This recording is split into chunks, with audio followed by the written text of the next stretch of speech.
The crystalline spires of the Zephyrian Council Chamber stretched toward the violet sky of their homeworld, each tower humming with the ancient wisdom of a civilization that had witnessed the rise and fall of 1,000 species.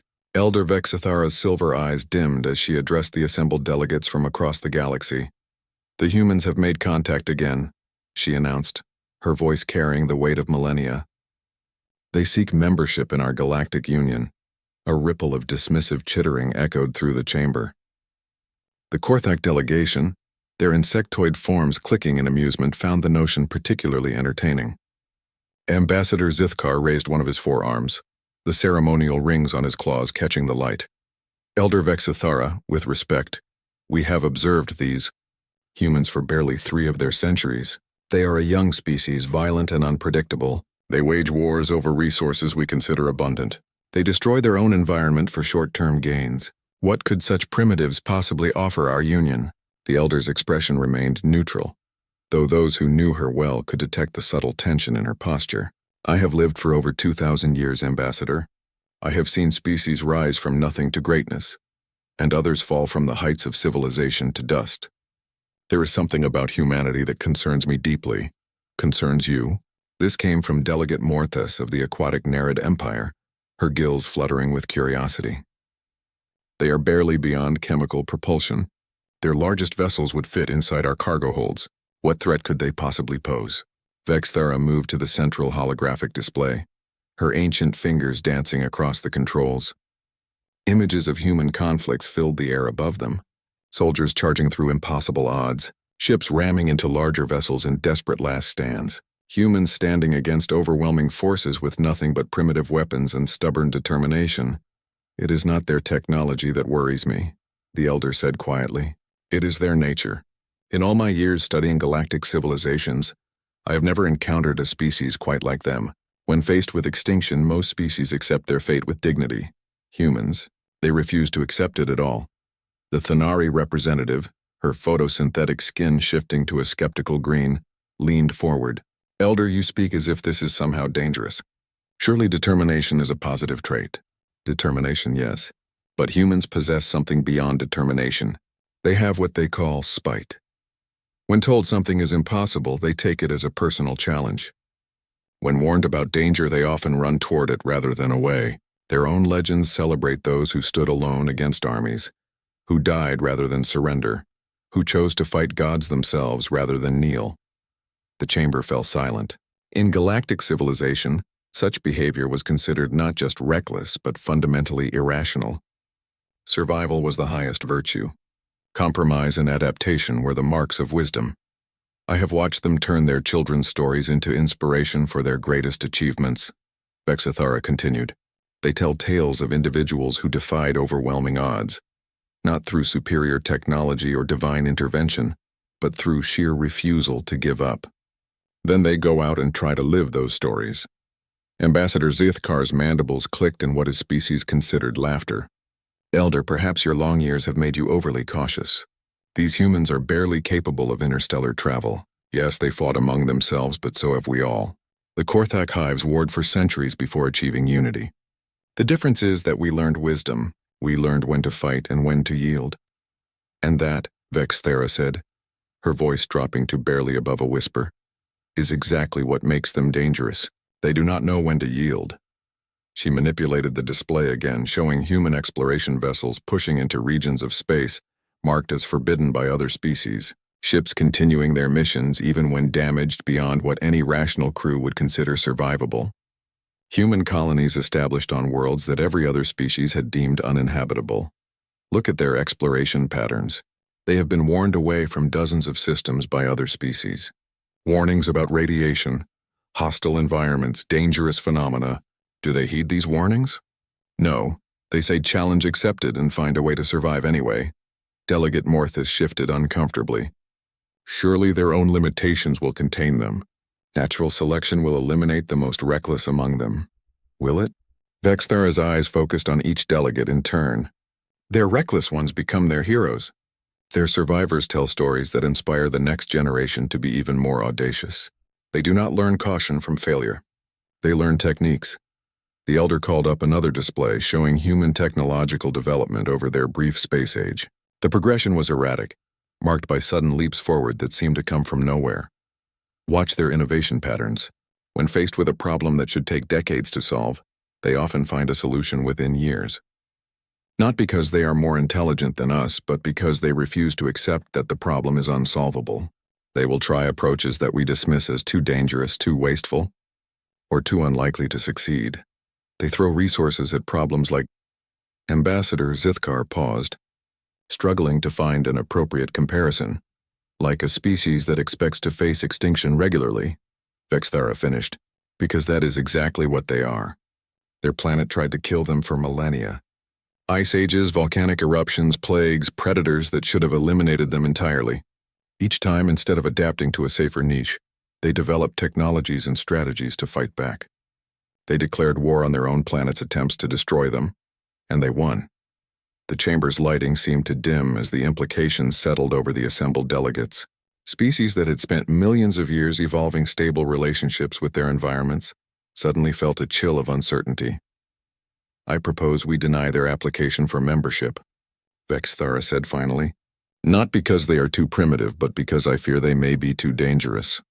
A species that refuses to acknowledge impossibility, that treats extinction as a personal insult rather than a natural process. Such a species will either transform the galaxy or destroy it, and I'm not certain we are prepared for either outcome. The vote was unanimous. The human application was rejected, with the official reason listed as insufficient technological development. The real reason remained buried in classified files, marked with a warning that would prove prophetic. Species demonstrates concerning disregard for natural limitations and established impossibilities. None of them could have predicted that their rejection would only serve to prove Vexithara's point about humanity's response to being told no. The rejection message arrived at the Sol System Communication Hub on a Tuesday that would become known as Independence Day throughout human space. Director Sarah Chen read the formal diplomatic language twice before setting down the crystalline datapad with deliberate care. Around her, the Mission Control Center buzzed with the quiet efficiency of humanity's first interstellar diplomatic facility. Ma'am, Commander Rodriguez approached cautiously. The Galactic Union's response? Sarah's laugh was sharp and bitter. They said no. Insufficient technological development. She turned to face the assembled team, her dark eyes reflecting a familiar fire that had burned in human hearts since the first caveman decided to hunt mammoth. Apparently, we're too primitive to join their little club. The silence that followed was not the silence of defeat. Anyone familiar with human psychology would have recognized it as the dangerous quiet that preceded something spectacular and probably inadvisable. Lieutenant Kim Park, the facility's youngest officer, broke it first. Primitive, she said, her voice rising with indignation. We've developed faster than light travel in less than 50 years. We've established colonies in 12 star systems. We've made first contact with 18 different species, and most of them actually like us. Apparently, that's not enough, Sarah replied, scrolling through the rejection details. They cite our violent history and unpredictable expansion patterns as concerns.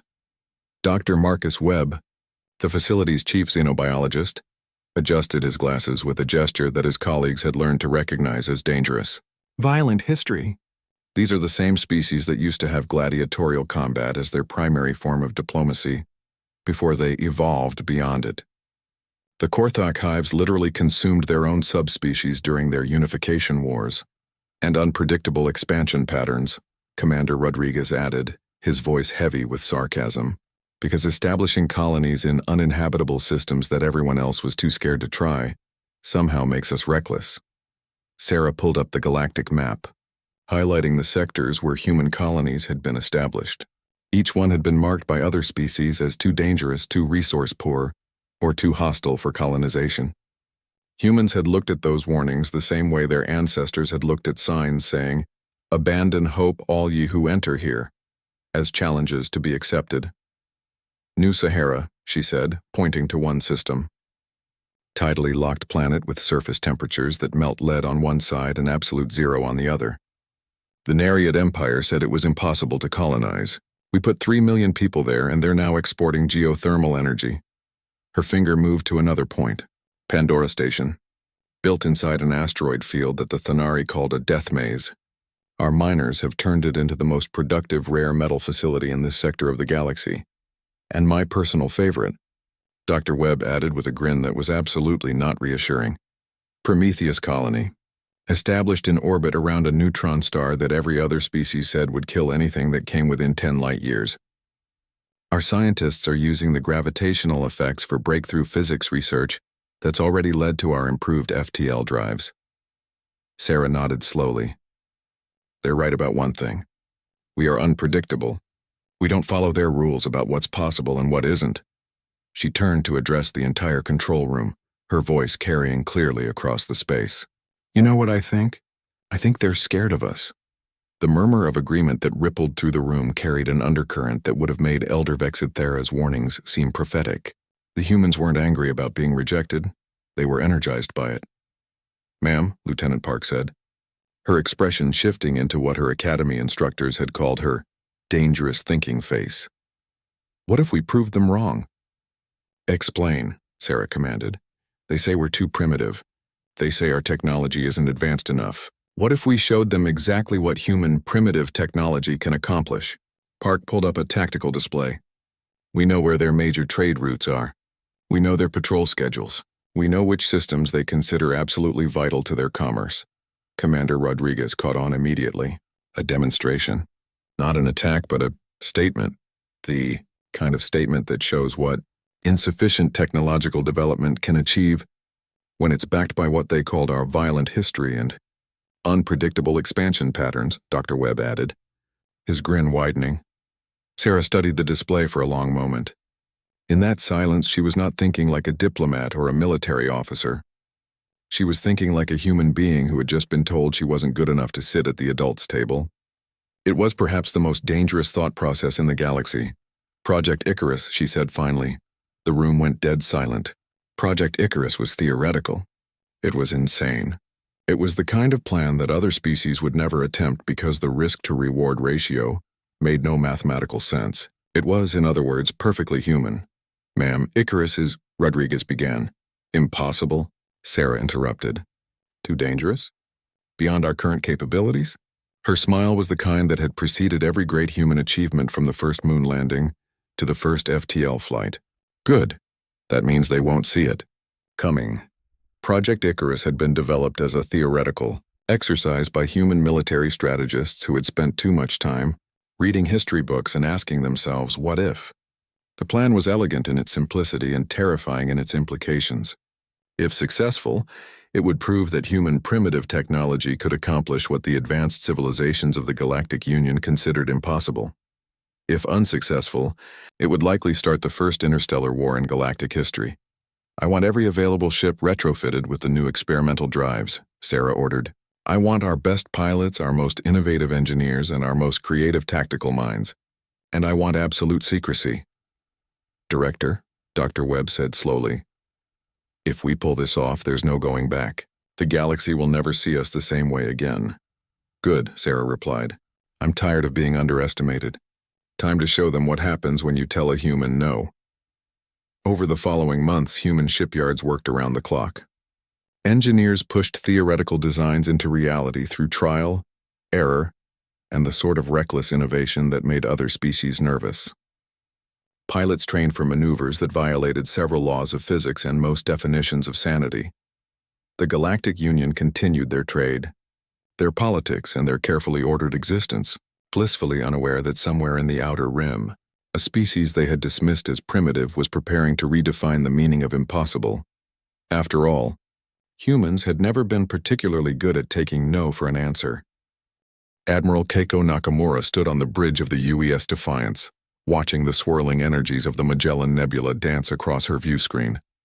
Around her, the largest human fleet ever assembled hung in space like predators waiting for the perfect moment to strike. 57 ships, each one modified beyond recognition, each crew trained for a mission that every military academy in the galaxy would classify as suicide. Admiral, came the voice of her tactical officer. Commander Yates, all ships report ready. The Galactic Union convoy is maintaining course and speed through the Kepler Trade Corridor. ET to intercept point 14 minutes. Keiko nodded without taking her eyes off the display.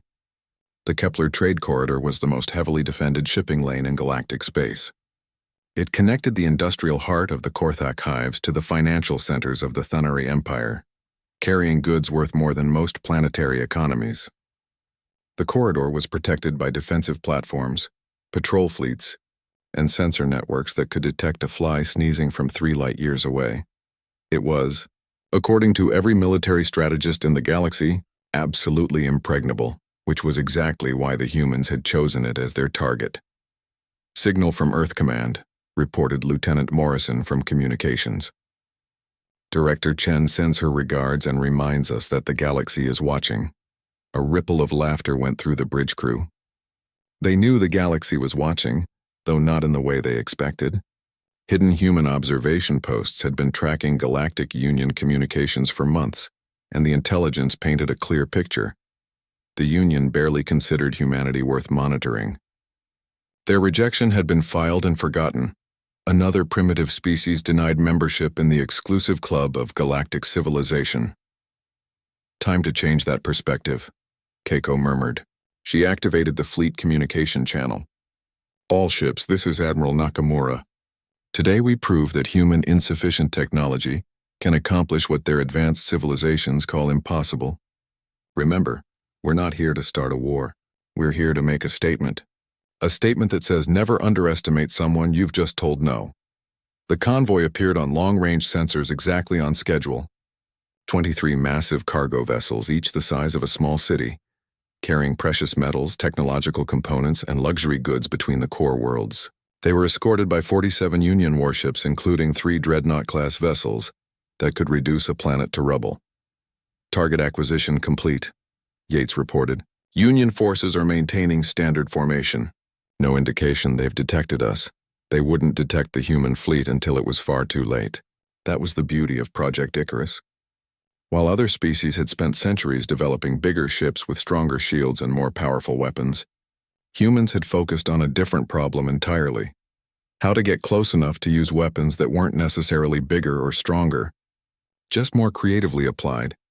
The breakthrough had come from an unlikely source, a human child's toy. Dr. Elena Vasquez had been watching her daughter play with soap bubbles when inspiration struck. Soap bubbles were invisible to most sensors because they were mostly empty space held together by surface tension. What if a starship could achieve the same effect? The result was the Ghost Drive, a technology that wrapped ships in a field of controlled quantum fluctuations that made them effectively invisible to conventional sensors. The field was unstable, difficult to maintain, and had a disturbing tendency to make crews nauseous, but it worked. For brief periods, human ships could become invisible to the most advanced detection systems in the galaxy. Ghost Drive activation. "In 30 seconds, announced Chief Engineer. "Park. All ships confirm ready status." Keiko felt the familiar tingle as the quantum field enveloped her ship. Around them, the human fleet simply vanished from every sensor reading in the galaxy. To any outside observer, 57 warships had just ceased to exist. "Fleet is now invisible," Yates confirmed. "Beginning approach to target." The next 12 minutes passed in tense silence. The human ships moved through space like hunting sharks, their crews focused with the intensity of people attempting something that had never been tried before. The Defiance led the formation, its experimental drives pushing the boundaries of physics and common sense in equal measure. "Contact," Morrison whispered. "Union fleet dead ahead. Distance 5,000 kilometers and closing." Through the view screen, the Union convoy appeared in all its magnificent arrogance. The cargo ships moved in perfect formation, their escorts arranged with mathematical precision. It was beautiful, organized, and completely unprepared for what was about to happen. "All ships prepare for Operation Checkmate," Keiko commanded. "Remember, precision is everything. We hit fast, we hit clean, and we're gone before they know what happened." The plan was audacious even by human standards. Instead of trying to destroy the Union fleet, they were going to steal it. Not the ships themselves, but their precious cargo, using a combination of advanced teleportation technology and old-fashioned piracy tactics that would have made their ancestors proud. "Initiating cargo lock," reported the tactical team. Human ships equipped with prototype teleportation systems began focusing their beams on the Union cargo holds. The technology was bleeding edge, barely tested, and absolutely not ready for field deployment by any reasonable standard. Fortunately, humans had never been particularly concerned with reasonable standards. First cargo pod secured, came reports from across the fleet. Second pod locked. Third pod? Got it. The Union convoy continued on its course, completely unaware that their cargo was being systematically stolen by invisible pirates using technology that their own scientists had declared theoretically impossible. That's 23 pods secured, Yates reported with barely contained excitement. We've got enough rare metals to fund our expansion for the next 5 years, plus technological samples that our research teams will love. But Keiko wasn't finished. The cargo theft was just Phase 1 of Operation Checkmate. Phase 2 was the message delivery, and that required getting much closer to the escort fleet. All ships, begin Phase 2 approach. Target the dreadnoughts. The human fleet moved deeper into the Union formation, their ghost drives masking them from every sensor. They slipped between massive warships like shadows, approaching the 3 dreadnoughts that formed the convoy's backbone. Distance to targets, 1,000 meters, Morrison reported. Ghost drive fields holding steady. At this range, they could see individual lights on the Union ships. Crew members moving past viewports, going about their daily routines with no idea that 57 human warships were close enough to touch their hulls. Deploy the gifts, Keiko ordered. Phase 2 of Operation Checkmate involved leaving calling cards. Not weapons or threats, but simple packages attached to the hulls of each Union warship. Inside each package was a data pad containing a message written in every major galactic language. The message was brief. Compliments of the insufficiently advanced Human Federation. Thank you for the cargo. We'll return it when you're ready to discuss membership terms. P.S. Your sensor technology needs work. All packages deployed, Yates confirmed. Fleet is clear and ready for withdrawal. Keiko smiled as she watched the Union convoy continue on its way, still completely unaware of what had just happened. Signal all ships. Mission accomplished. Take us home. The human fleet vanished into FTL space, leaving behind a convoy that would discover the theft only when they reached their destination and found their cargo holds mysteriously empty. The packages would be discovered during routine hull inspections, and the message would be transmitted across the galaxy within hours. As the Defiance jumped to hyperspace, Keiko allowed herself a moment of satisfaction. They had just pulled off the most audacious heist in galactic history using primitive technology and human ingenuity. They had struck at the heart of Union commerce without firing a shot or harming a single individual. Most importantly, they had proven that when you tell a human something is impossible, you have essentially just drawn them a map to their next objective. The galaxy was about to learn what Elder Vexithera had tried to warn them about. Humans don't just refuse to accept limitations, they take personal pleasure in proving those limitations wrong. The emergency session of the Galactic Union Council convened 18 hours after the Kepler incident. Though convened was perhaps too dignified a term for the chaos that erupted across the crystalline chambers of the Zephyrian homeworld. Delegates arrived in various states of panic, outrage, and disbelief, their translators working overtime to process the storm of accusations, demands, and barely coherent theories. Elder Vexithara entered the chamber to find Ambassador Zithkar of the Korthak Hives literally bouncing off the walls in agitation, his forearms gesticulating wildly as he chittered rapid-fire complaints at anyone within hearing range. The Nereid delegate, Morthes, had turned a deep red color that indicated extreme emotional distress, while the Thanari representative seemed to be cycling through every possible skin pigmentation in her species' emotional spectrum. Order! Vexthara's voice cut through the chaos like a plasma blade through tissue paper. The chamber fell silent, though the tension remained thick enough to cut with a ceremonial crystal. I assume you all received the same reports I did regarding the Kepler Trade Corridor incident. Incident? Ambassador Zithkar's voice rose to a screech. Incident? They stole an entire convoy's worth of cargo without firing a shot. Our most heavily defended trade route was violated by a species we declared too primitive for membership. Delegate Morthes's gills fluttered rapidly. The preliminary reports make no sense. Our sensors detected nothing. Our defensive platforms registered no threats. One moment our cargo was secure, the next it had simply vanished. It's impossible. Impossible, repeated the Thanari delegate, her skin now a sickly yellow-green. That word seems inadequate when dealing with humans. Vexithara moved to the central display, calling up the security footage from the convoy. The images showed normal space operations, cargo ships moving in formation, escort vessels maintaining their positions, crew members going about their duties. Nothing unusual, nothing threatening, nothing visible. The evidence suggests the humans have developed some form of advanced stealth technology, she announced. Technology that renders their vessels completely undetectable by our sensor networks. Stealth technology that advanced should have taken centuries to develop, protested the Aquilon representative, his feathered crest raised in alarm. We've been monitoring their technological progress. 3 months ago, they were still using fusion drives for interstellar travel. 3 months ago, Vexthara said quietly, they submitted their membership application, the same application we rejected for insufficient technological advancement. The silence that followed was deafening. Across the chamber, the implications began to sink in. The humans hadn't just been denied membership. They had been inadvertently challenged to prove their worthiness. There's more, Vexthara continued, manipulating the display to show the packages left on Union hulls. They left calling cards on every ship in the convoy.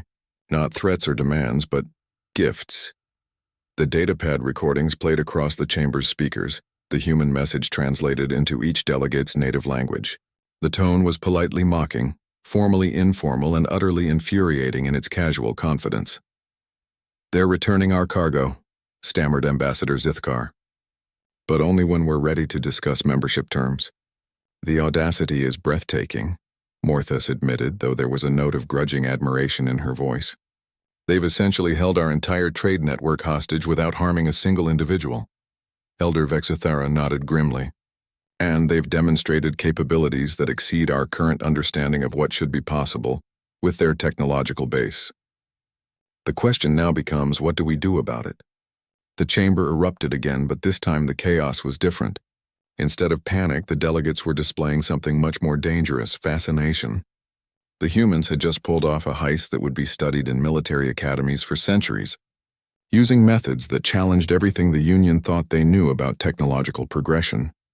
We could demand the cargo be returned immediately, suggested the Vulcarian delegate, his rock-like features grinding together in thought. Threaten them with military action if they don't comply. With what military? Zithkar asked bitterly. If they can make entire fleets invisible, what's to stop them from striking our home systems? Our defensive platforms are designed to detect and engage visible threats. More importantly, Vexthara interjected, would military action be wise? We've just learned that humans respond to rejection by developing impossible technology. How might they respond to threats? The question hung in the air like a toxic cloud. Every delegate was thinking the same thing. A species that treated impossibility as a personal challenge might view threats as an invitation to war. And they had just demonstrated that human ideas about impossible were apparently quite different from everyone else's. The Terran Federation has sent an official diplomatic communication, announced the Chamber's AI system. They request a formal audience to discuss their membership application. They request? Morthus's skin shifted to an incredulous purple. They steal our cargo and then request an audience? The precise wording, the AI continued, is, the Terran Federation would like to schedule a conversation regarding our membership application. We believe recent events have demonstrated that our previous rejection may have been based on incomplete information. We look forward to a productive discussion. Elder Vexthara found herself experiencing an emotion she hadn't felt in centuries, nervous respect. The humans weren't gloating about their success or making demands. They were treating the entire incident as a job interview demonstration. There's something else, she said, calling up additional displays. Intelligence reports from the past 6 months show accelerated human expansion into previously avoided sectors. They've established colonies in the Maelstrom Cluster, the Void Gardens, and the Shattered Nebula. Gasps echoed through the chamber. Each of those regions had been declared uninhabitable by multiple surveys. The Maelstrom Cluster's gravitational anomalies should have torn apart any vessel attempting to enter. The Void Gardens were filled with dark matter that interfered with all known forms of technology. The Shattered Nebula was a region of space where physics seemed to operate by different rules entirely. How? Whispered the crystalline hegemony's delegate, her translucent form flickering with disbelief. We lost 3 exploration vessels in the Void Gardens alone. Humans, Vexthara said, her voice heavy with the weight of prophecy fulfilled. Don't seem to accept that losing exploration vessels means a region is uninhabitable. They appear to consider it a design challenge. She pulled up the colony reports. New Prometheus in the Maelstrom cluster was using the gravitational anomalies as a power source. Defiant Station in the Void Gardens had apparently learned to weaponize dark matter. The settlement in the Shattered Nebula was conducting research that their own reports described as probably insane, but definitely productive. They're not just expanding, Vexithara continued. They're thriving in environments that should be impossible to survive. And they're doing it with technology they developed in response to our rejection. The chamber fell silent again as the delegates contemplated the full scope of what they were facing. The humans weren't just another species seeking membership in galactic civilization. They were a force of nature that turned obstacles into opportunities and impossibilities into innovations. I believe, Vexthera said finally, that we need to have that conversation they requested. And I suggest we approach it with the understanding that we may have seriously underestimated what primitive means when applied to humans. Outside the chamber, in the depths of space, human colonies continued to expand into regions marked as forbidden on every galactic chart. Human scientists worked around the clock to understand technologies they had invented through sheer stubborn refusal to accept limitations. And somewhere in the Sol system, Director Sarah Chen was planning humanity's next impossible achievement. The galaxy had just learned its first lesson about telling humans no. The second lesson was about to begin. Dr. Elena Vasquez was having the best day of her career when the universe decided to end. She stood in the main laboratory of Research Station Prometheus, watching as her team's latest experiment produced results that violated at least 3 fundamental laws of physics and possibly several more that hadn't been discovered yet. The quantum resonance field is holding stable at 94.7%, called out Dr. Kim from the monitoring station. Dark matter integration is showing positive correlation across all test parameters. Elena grinned, adjusting the field projectors with the casual confidence of someone who had spent the last 6 months turning impossibilities into Tuesday afternoons. The Human Research Station, built in the gravitationally unstable region that the Galactic Union had marked as absolutely do not enter under any circumstances, was humanity's greatest testament to the philosophy that warning labels were merely suggestions for further investigation. Bring the field up to full power, she ordered. Let's see if we can push the resonance beyond theoretical maximums. Elena, Dr. Reeves called from his station, concern evident in his voice. The Galactic Union specifically warned that attempting to manipulate dark matter in this region could cause cascading dimensional instabilities. Maybe we could cause, Elena interrupted, her eyes bright with the particular madness that had driven humans to every major breakthrough in their history. Not will cause, could. That means there's a chance it won't. And I like those odds. The rest of her team exchanged glances that mixed admiration with resignation. Dr. Vasquez had been the lead researcher on the Ghost Drive project, the impossible stealth technology that had made the Kepler heist possible. If anyone could safely experiment with forces that terrified galactic civilization, it was probably her. Probably. Field at maximum, Dr. Kim reported. Dark matter resonance is— Wait, Elena, I'm reading something impossible. Impossible how? Elena asked, moving to peer over Kim's shoulder at the displays. The dark matter isn't just resonating with our field. It's resonating with something else. Something massive. Something that's— Kim's voice trailed off as her face went pale. Something that's waking up. The readings on the display were unlike anything in human scientific literature. Deep in the fabric of space itself, something vast and ancient was stirring, responding to the quantum fields that humanity had unknowingly disturbed. The energy signatures were off every scale, suggesting an entity or artifact of such immense power that its existence should have been impossible. Elena, Dr. Reeves said slowly, I think we just found out why the Galactic Union really didn't want anyone experimenting in this region. Before Elena could respond, every alarm in the station began screaming. Emergency lights bathed the laboratory in red as proximity sensors detected something that shouldn't exist approaching their position. Through the observation window, space itself began to ripple and twist as reality bent around whatever was emerging from the dark matter streams. Hull breach in Section 7, came the voice of Station Commander Torres over the intercom. All hands to emergency stations. We have contact with an unknown entity. Elena's mind raced as she processed the implications.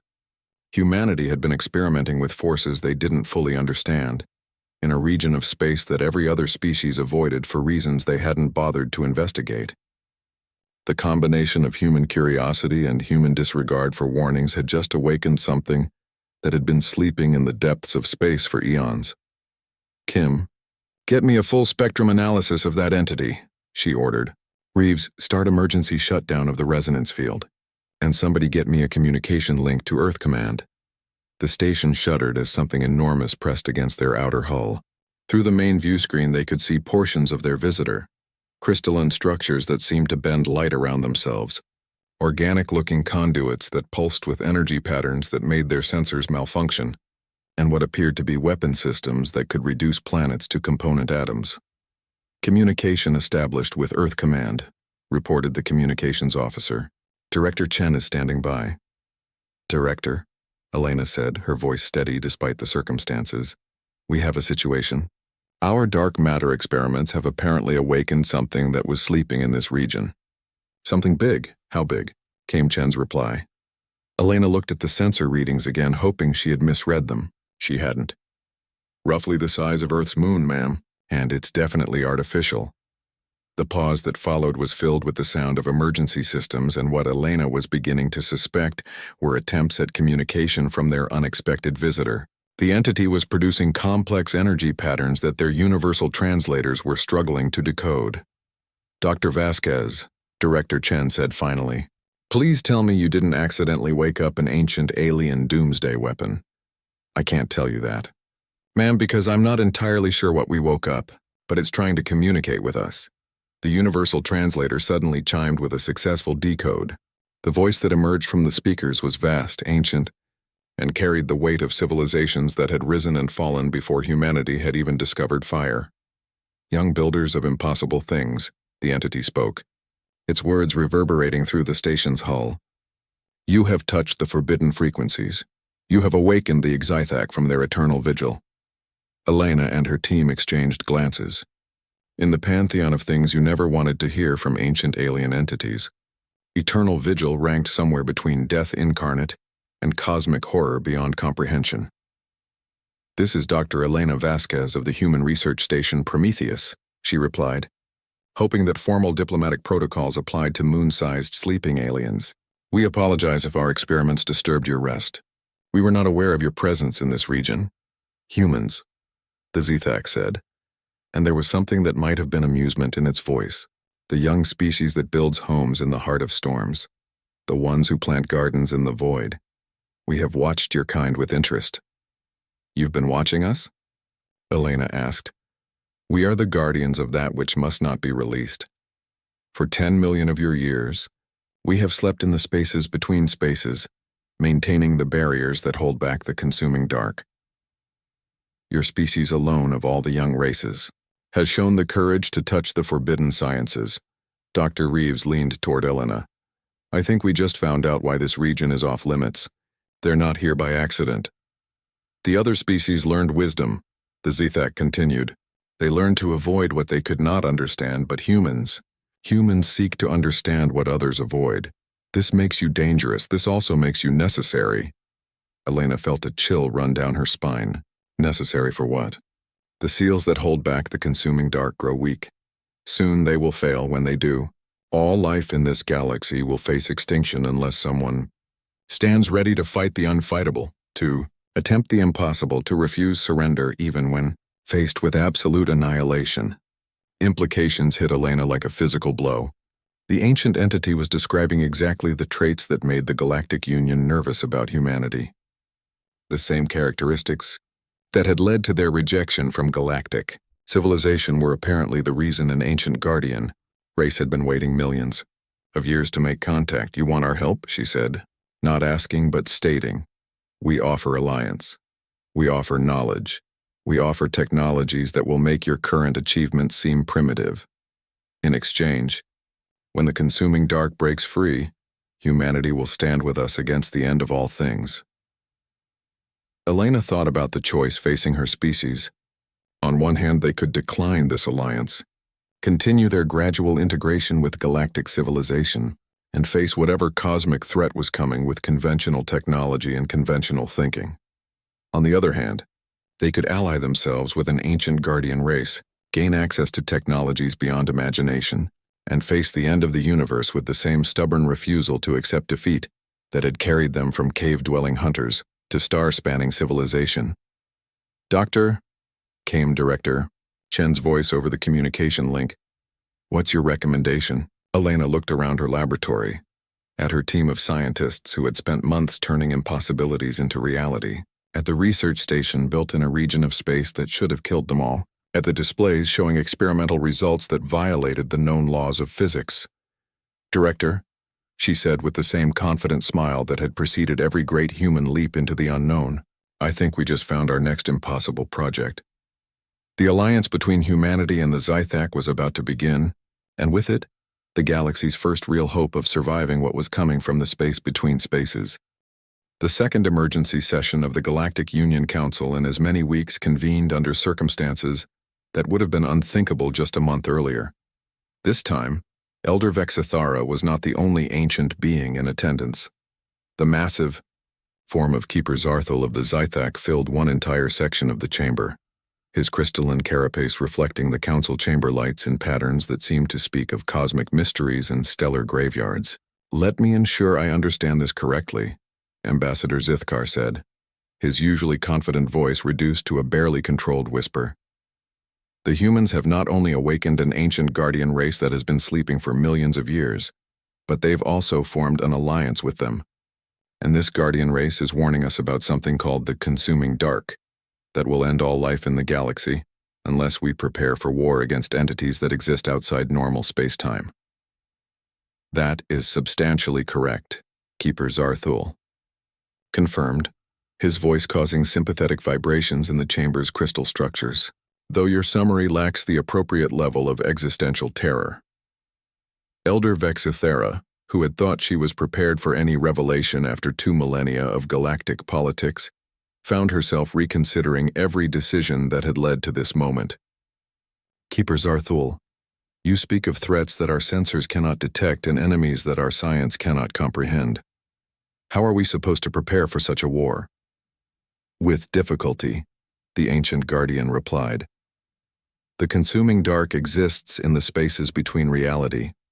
It feeds on structured thought, organized matter, and ordered energy. It turns civilizations against themselves, corrupts technology from within, and breeds despair in the hearts of those who fight it. Conventional weapons are useless. Conventional tactics are suicide. Conventional thinking is the fastest path to defeat." Delegate Morthus had turned a pale blue that indicated extreme stress. "And you believe humanity can help us fight this because they think unconventionally?" "Humans do not think unconventionally," Zarthul corrected. "Humans think impossibly. When faced with insurmountable odds, they invent new forms of mathematics. When confronted with unbreakable laws, they discover previously unknown loopholes. When told that defeat is inevitable, they redefine victory." The chamber fell silent as the delegates processed this assessment. Over the past weeks, they had watched humanity steal their cargo using impossible technology, establish colonies in uninhabitable systems, and awaken ancient guardians through sheer scientific audacity. The pattern was becoming uncomfortably clear. "The seals," Vexithara said suddenly. "How long do we have before they fail?" "The calculations are complex, but by human measurements, approximately 18 of their months, perhaps less if the consuming dark detects the increased activity in this galaxy." "Increased activity?" The Thanari delegate had shifted to a nervous orange. "What increased activity?" "Human expansion," Zarthul explained. "Their colonies in forbidden space are generating quantum resonances that strengthen the barriers but also attract attention. The consuming dark will notice soon. When it does, the final battle for this galaxy will begin." Ambassador Zithkar made a sound that his translator couldn't properly render, but which conveyed existential dismay. "You're telling us that humanity's Tendency to colonize everywhere we tell them not to go is both protecting us and dooming us simultaneously. Correct. Also irrelevant. The SEALs were always going to fail eventually. Humans have merely ensured that when they do, this galaxy will have warriors prepared to fight the impossible. Elder Vexithera stood slowly, her ancient bones protesting the movement. Keeper Zarthul, what exactly are you asking of us? Nothing, the Guardian replied. You have already served your purpose by rejecting humanity from your union. Had you accepted them, they would have learned your cautious ways. They would have become wise, careful, and reasonable. They would have been useless against the consuming dark. The implications of this statement rippled through the chamber like a shockwave. The rejection that had seemed like a minor diplomatic decision had actually been a crucial step in preparing for galactic war against cosmic horror. However, Zarthul continued, if you wish to survive what is coming, you will need to learn from human methods. You will need to become unreasonable. Learn from human methods, repeated Delegate Morthus faintly. You want us to become more like the species we rejected for being too dangerous and unpredictable. Yes. Your conventional militaries will be corrupted within hours of contact with the consuming dark. Your logical strategies will be turned against you. Your careful preparations will become vulnerabilities to be exploited. The Vulcarian delegate, whose rock-like species prided itself on methodical planning, made a grinding sound of distress. Then how do we fight? Like humans, Zarthul said simply. With tactics that make no sense, with weapons that should not work, with strategies that assume victory is possible despite all evidence to the contrary. Vexithara felt a laugh bubbling up from somewhere deep in her chest, though whether it was amusement or hysteria she couldn't say. Keeper, you're describing everything we've spent millennia learning not to do. You want us to abandon logic, ignore impossible odds, and fight using methods that contradict our basic understanding of warfare. I want you to live, Zarthul replied. The consuming dark feeds on despair and rational hopelessness. It cannot digest the peculiar human combination of optimism and spite that refuses to acknowledge when they are beaten. The chamber's communication system chimed with an incoming message from the Terran Federation. Director Chen's voice filled the space, carrying the confident tone that had become disturbingly familiar to Union delegates. Galactic Union Council. This is Director Sarah Chen of the Terran Federation. We've just received some interesting intelligence from our new Zythak allies regarding what they call the consuming dark. We understand you might be interested in discussing a defensive alliance. A defensive alliance, Zythkar muttered. 3 weeks ago they were too primitive for membership. Now they're offering us protection. We've also taken the liberty of developing some preliminary defense strategies, Chen continued. Fair warning, they involve tactics that your military academies would probably classify as insane. But according to Keeper Zarthul, insanity might be our best weapon against what's coming. Vexithara looked around the chamber at her fellow delegates. Faces that had once shown confident authority now displayed the shocked recognition of beings who had just discovered they knew nothing about the universe they lived in. Director Chen, she said finally, the Galactic Union would be very interested in discussing this alliance. When can you meet? Tomorrow would be good, Chen replied. We've got a lot to prepare for and not much time to do it. Also, you might want to start thinking about which of your colonies you're willing to evacuate. We're going to need to turn some of your core worlds into fortress systems, and the construction methods we have in mind don't leave much room for civilian populations. As the transmission ended, Elder Vexithara reflected on the irony of their situation. They had rejected humanity to preserve the careful order of galactic civilization. Now that same civilization's survival depended on learning to think like the chaotic, impossible species they had turned away. Well, she said to the chamber at large, it appears we're about to discover what happens when you tell humans that the end of the universe is inevitable. I suspect we're in for an educational experience. Admiral Sarah Chen stood on the bridge of the UES Defiant Hope, humanity's first Zythak human hybrid warship, watching reality tear itself apart at the edges of the galaxy. The consuming dark had arrived 3 days ahead of schedule, which would have been a disaster if humans had been the type of species to stick to schedules when the universe was ending. "Admiral," reported Commander Yates from his tactical station, "the dark is moving faster than our projections indicated. It's already consumed the Outer Rim colonies and is approaching the Galactic Union core worlds."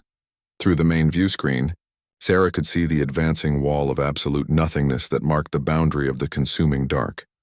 It wasn't just the absence of light. It was the absence of everything. Stars, planets, even space itself simply ceased to exist where it passed. Behind that wall, the fundamental forces that held reality together had been unraveled and devoured. "Status report from the Allied fleets," she ordered. "Korthak battle hives report ready but confused by our battle plan," Yates replied. "Nerid deep forces are in position but have requested clarification on why we're planning to ram our flagships into a cosmic horror. The Nari Stellar Navy wants to know why their ships are equipped with what their engineers are calling weaponized madness generators." Sarah smiled grimly. The past 8 months had been a crash course in teaching galactic civilization to think like humans. The results had been mixed. Most species were struggling with concepts like strategic insanity and tactical impossibility. Only the humans seemed comfortable with plans that began with, "This will probably kill us all, but if it works, and our human fleets? All ships report ready for Operation Checkmate 7, Yates said. "Though I should mention that half our crews are running on coffee, spite, and the kind of sleep deprivation that should count as a war crime." "Perfect," Sarah replied. "Contact Keeper Zarthul." The massive Zythak Guardian materialized on the bridge as a holographic projection that somehow managed to convey immense presence despite being made of light. "Admiral Chen, the final battle approaches. Are your forces prepared for the impossible?" "Keeper, my forces have spent the last 8 months training for the impossible. At this point, they'd be disappointed with anything less." Sarah called up the tactical display showing their combined fleet, human ships equipped with reality-bending technology, alien vessels modified with human improvements that violated several laws of physics, and Zythak constructs that existed in 11 dimensions simultaneously. "The consuming dark has noticed our preparations," Zarthul reported. "It sends its herald to communicate." Before Sarah could ask what that meant, every screen on the bridge flickered and died. When they came back online, they showed something that should have been impossible to look at directly. A manifestation of pure entropy, given form and malevolent intelligence. "Young builders of chaos," the herald spoke, its voice bypassing their translators and speaking directly into their minds. "You resist the natural order. All things must end. All complexity must return to simplicity. Surrender to the inevitable." Sarah felt the despair that accompanied the herald's words. It was a cosmic weight that pressed down on the mind, whispering that resistance was futile, that the heat death of the universe was not just inevitable, but preferable to the struggle of existence. Around the bridge, she saw her crew wavering as rational hopelessness began to take hold. Then Chief Engineer Park spoke up from her station. "Admiral, the herald just told us that our resistance is futile and we should give up." "Did it?" Sarah asked, feeling a familiar fire kindle in her chest. "How presumptuous. I don't remember asking for its opinion." The herald seemed taken aback by this response. "You do not understand. Resistance will only increase your suffering. Entropy cannot be defeated. Order cannot prevail against chaos. Your efforts are meaningless." "Maybe," Sarah acknowledged. "But you know what? I've spent my entire career being told that human efforts are meaningless. We were too primitive for galactic civilization. Our technology was insufficient. Our expansion was impossible. Our methods were insane." Her smile was the same one that had preceded every great human achievement, and yet here we are, having a pleasant conversation with a cosmic horror about the end of the universe. "Funny how that works out. You will fail," the herald insisted. "Your weapons cannot harm that which exists beyond reality. Your strategies will crumble before infinite entropy." "Our weapons," Sarah replied, gesturing to the tactical display, "are powered by the one force in the universe that you apparently can't digest: human stubbornness. And our strategy isn't to defeat infinite entropy. Our strategy is to prove that infinity is just another word for challenge accepted." She opened a channel to all Allied fleets. "This is Admiral Chen to all ships. The enemy just told us that victory is impossible. Our weapons won't work and our strategy will fail. I don't know about you, but I'm taking that personally. Execute Operation Checkmate 7. Across the galaxy, the most insane battle plan in the history of warfare began to unfold. Human ships equipped with Zythak reality manipulators began firing weapons that didn't damage the consuming dark, so much as confuse it into thinking it didn't exist. Alien vessels launched projectiles made of concentrated impossibility. Literal contradictions that the dark couldn't process without experiencing the cosmic equivalent of indigestion. "Harold," Sarah said as she watched her impossible fleet engage an impossible enemy with impossible tactics. "You made one critical error in your calculations." "What error?" the entity demanded, though its voice now carried a note of uncertainty that shouldn't have been possible for a manifestation of absolute entropy. "You assumed that humans would be reasonable about being told no. We're not. We never have been. When told that something is impossible, we don't accept it as fact, we treat it as a dare." The battle raged across multiple dimensions as human-designed chaos engines began generating pockets of ordered entropy that made the consuming dark recoil in confusion. Zythak warriors fought alongside human marines in battles that existed in 11 dimensions simultaneously. Galactic Union forces, finally learning to think like humans, began deploying weapons that worked specifically because they shouldn't. "The SEALs," Zarthul announced over the communication network. "The humans have created a paradox. The consuming dark cannot exist in the same reality as weapons that work through impossibility." Sarah watched as the wall of nothingness began to flicker and stutter. Where human weapons struck it, reality reasserted itself with aggressive enthusiasm, stars reigniting and planets reforming as if the universe itself had decided that existing was more interesting than not existing. "Admiral," Yates reported with barely contained excitement, "it's working. The dark is retreating." "Not retreating," Sarah corrected, watching the displays as the cosmic horror discovered what happened when an irresistible force met an immovable stubbornness. "It's learning the same lesson that the Galactic Union learned. Never tell humans that something is impossible. We take it as a personal challenge." The Herald's image flickered and began to fade. "This is not possible. Entropy cannot be defeated by determination alone." "You're right," Sarah agreed. "It can't.